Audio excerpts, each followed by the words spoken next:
dẹ̀ bẹ̀rù Ọlọ́run, bẹ̀rù Ọlọ́run. Ẹ̀yin èèyàn yìí kí ló dé bẹ̀rù Ọlọ́run? Ṣé lóòótọ́ ni ẹ gbọ́, ṣé lóòótọ́ ni Ààrẹ Ọ̀nà Kakanfò Ìbà Gani ni wọ́n ṣe wọléwọ̀de pẹ̀lú ìyá Mohbad? Ṣé lóòótọ́ ni? Kí ló dé tẹ̀ kí bẹ̀rù Ọlọ́run báyìí? Kí ló dé tẹ̀ èèyàn láìkì tukutu báyìí? Ṣé lórí ọ̀rọ̀, ṣé bẹ́ẹ̀ ṣe ń ṣe yìí làwọn èèyàn ṣe fẹ́ tẹ̀lé yín láti gba Odùduwà nation? Lady K, bẹ̀rù Ọlọ́run. Kí lórúkọ àǹtí tí Lady K play voice yìí, mo gbàgbé orúkọ wọn. Bẹ̀rù Ọlọ́run. Bukky Jesse, bẹ̀rù Ọlọ́run, bẹ̀rù Ọlọ́run, bẹ̀rù Ọlọ́run. Fún ẹ̀yin tẹ́ mọ̀ ìdí tí mo fi ń sọ̀rọ̀, tí mo fi ń pariwo, mo wo ètò Lady K ló wá ń ké lórí ètò yẹn pé àṣírí tú o, gbogbo ayé ẹgbà wá o, Ààrẹ Ọ̀nà Kakanfò. Ó tẹ̀ ní orúkọ búkú kan tó pé Ààrẹ Ọ̀nà Kakanfò. Ó ní ṣé òbúkọ àbí kíní, òbúkọ funfun àbí kíní kan, Ààrẹ Ọ̀nà Kakanfò gbogbo ilẹ̀ Yorùbá ló ń sọ lọ́rọ̀ yẹn mẹ́rin sí pé Ààrẹ Ọ̀nà Kakanfò wọ́n ṣe wọléwọ̀de pẹ̀lú ìyá Mohbad. Irú ọ̀rọ̀ wo nìyẹn? Sọ̀rọ̀ yẹn mú kíní dání bẹ́ẹ̀ yẹn. Nǹkan tó jẹ́, nǹkan tó fà á ni pé torí pé ìyá Mohbad fẹ́ káwọn OPC kí wọ́n gbè jáun, kí wọ́n da ojú ìdájọ́ òdodo rú. Ṣé Ààrẹ Ọ̀nà Kakanfò jẹ́ agbẹjọ́rò ní àbójá adájọ́ ni? Kí ló dé ìyẹn èèyàn yìí kan máa ń ó nílé báyìí kí àwọn tó tún tẹ̀lé Ààrẹ Ọ̀nà Kakanfò kí wọ́n wá sọ̀rọ̀ báyìí, tàbí ká gbẹ̀yìn náà lọ́lẹ́jọ́ kẹ́ni ẹ̀bà àwọn olórúkọ jẹ́, ká wá ní kẹ́ wá mú evidence jáde bí táwọn tí Ààrẹ Ọ̀nà Kakanfò ti ń bá ìyá Mohbad ṣe wọléwọ̀de. Sẹ́ni sọ pé ẹ̀tún ní sọ bàbá lẹ́nu. Kí ló máa ń ṣe yín ná? Kí ló ń ṣe yín ná? Síbẹ̀síbẹ̀ máa pa àwọn èèyàn sọ́nà ọ̀nà àti gba Odùduwà nation lè pẹ̀lú rọ́yìn tẹ̀ ń pa, pẹ̀lú bẹ́ẹ̀ ṣe ń bá àwọn èèyàn lórúkọ jẹ́ kiri. Nígbà tí Lady K wá sọ̀rọ̀ tí wọ́n sọ̀rọ̀ àwọn wẹ̀rẹ̀ mọ́ òun kọ́ ló ń sọ bẹ́ẹ̀ o máa play voice yẹn, o máa play voice yẹn, ṣùgbọ́n ìwọ ló gbé jáde. Èmi wọ́n ló gbé jáde. Tó bá ti ní ìtumọ̀, a ní láti máa promote ẹ̀. Mo sì wá yìí, a lot of voice notes làwọn èèyàn máa ń send sí mi pé kí n gbọ́, kí n push ẹ̀. Àmọ́ tí n bá ti pé kí ni ò ní ìtumọ̀, mi kì í push ẹ̀ ń tèmi, mi kì í sọ̀rọ̀ lé lórí.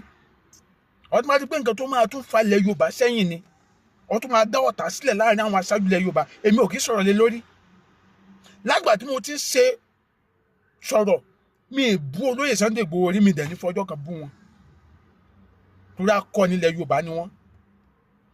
Lágbà tí mo ti ń sọ̀rọ̀ mi ì bú Ìbà Gani rí mi dẹ̀ ní bú wọn, torí akọni ilẹ̀ Yorùbá ni wọ́n. Tí wọ́n tún rí àwọn akọni mi lọ́jọ́ ọ̀la nílẹ̀ Yorùbá, mi ì ní bú wọn. Tó má tiẹ̀ ní àṣìṣe wọn, a máa pò wọ́n ṣàkíyèsí ni. Bíbélì sọ pé ó ní ẹ má sì bá àwọn alàgbà wí, ṣùgbọ́n ẹ gbà wọ́n ní ìyànjú. Ìdẹ́ni tó pé èmi ò kí tí má ti pé torí èèyàn lára ni wá, èèyàn lè ṣàṣìgẹ́ bí èèyàn. Mi ní sọ pé kí n bẹ́ síta kí n kàn máa bú ẹnìyẹn or kí n máa bà á lórúkọ jẹ́. Ẹ yẹra fún ìbanilórúkọ jẹ́ yìí, ó ti ń pọ̀ jù. Kí ni bàbá yìí fi ṣe yín? Kí ni Ààrẹ Ọ̀nà Kakanfò fi ṣe yín, Lady K? Adéọmọdé lórúkọ mi.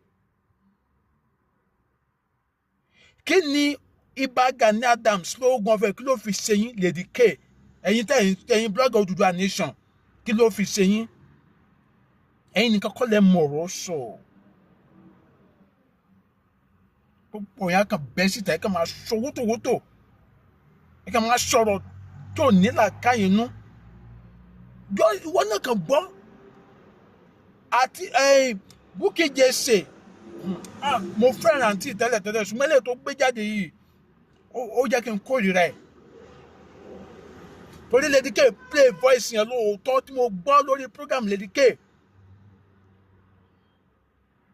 Olóyè jẹ́ kí n screenshot headline or title tí Lady K fún program yẹn, jẹ́ kí n screenshot ẹ̀. Alẹ́ lè pé kìí pé èmi kàn wá èmi wá sọ̀rọ̀. Lóòótọ́ ni mo gbọ́ voice yẹn lóòótọ́. Lady K play voice note yẹn. But nǹkan tó dùn mí tẹ́mi fi ń drag Lady K ni pé tí wọ́n fi ń pariwo Lady K ni pé òun náà wá fi kàrámọ̀ sí, òun ló dẹ̀ gbé ọ̀rọ̀ ẹ̀ jáde. Òun ló gbé ọ̀rọ̀ ẹ̀ jáde lórí ètò ẹ̀. ọ̀nà wa fi kàrámọ̀ sí i wá ní ẹ ṣẹ́ẹ̀dí nǹkan táwọn ń sọ báyìí o nǹkan táwọn ń sọ lélẹ́yìí o kí ni nǹkan tẹ̀ ń sọ kí ni nǹkan tẹ̀ ń sọ. ẹ ti gbàgbé pé Yorùbá nation tẹ̀ ń sọ yìí àjọ jẹ́ ọmọ Yorùbá ni ẹ mọ̀ àjọ gbogbo bẹ́ẹ̀ ṣe jọmọ Yorùbá lèmi náà ṣe jọmọ Yorùbá ní Ààrẹ Ọ̀nà Kakanfò ṣe jọmọ Yorùbá ní gbogbo àwọn èèyàn míì nílẹ̀ Yorùbá ṣe jọmọ Yorùbá táwọn jọmọ Yorùbá gbogbo àjọ ní ẹ̀tọ́ sí ilẹ̀ Yorùbá ni àjọ ní ẹ̀tọ́ sí ilẹ̀ Yorùbá ni kì í ṣe Yorùbá ò kì í ṣe tẹnìkan ṣoṣo.